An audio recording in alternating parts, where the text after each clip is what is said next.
Que vous commencez votre journée avec un grand verre d'eau ou en faisant défiler les photos sur Instagram, votre routine matinale influence énormément le déroulement de votre journée. Dans cette vidéo, je vais vous présenter 5 idées à incorporer dans votre routine matinale pour vous sentir inspiré, en pleine forme et motivé à affronter n'importe quelle journée qui vous attend. La première, c'est d'écrire.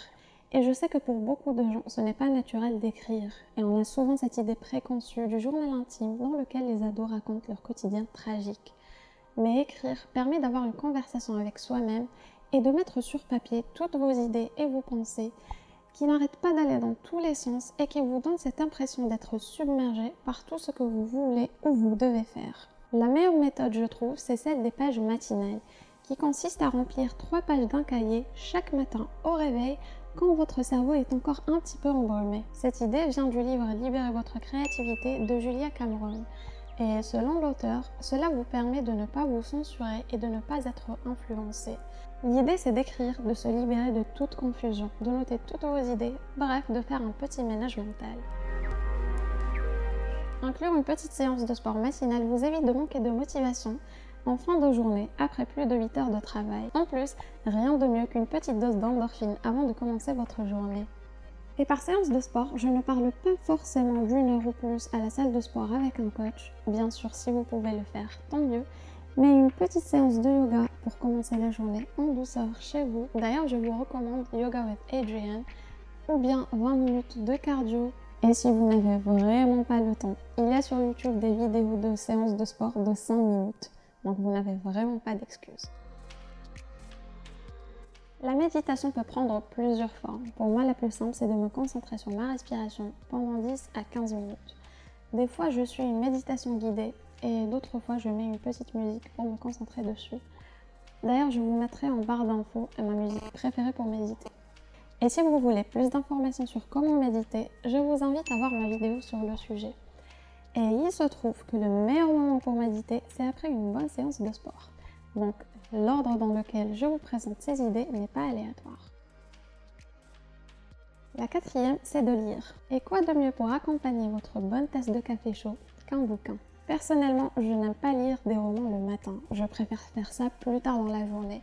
Mais pour les livres de développement personnel, je trouve que c'est le meilleur moment. 5 à 10 pages en sirotant votre café ou votre thé et vous avez une bonne dose d'inspiration et de motivation. Une alternative qui est une de mes préférées, c'est d'écouter des livres audio ou des podcasts en vous préparant ou en allant au boulot. J'ai un trajet de 45 minutes à 1 heure pour arriver au boulot. Du coup, j'écoute des livres de développement personnel sur mon trajet et cela me fait au moins 1h30 d'écoute par jour. Et en plus, je continue à en écouter en préparant le dîner, ce qui me fait 2 à 3 livres par semaine. Et enfin, évitez la fatigue décisionnelle.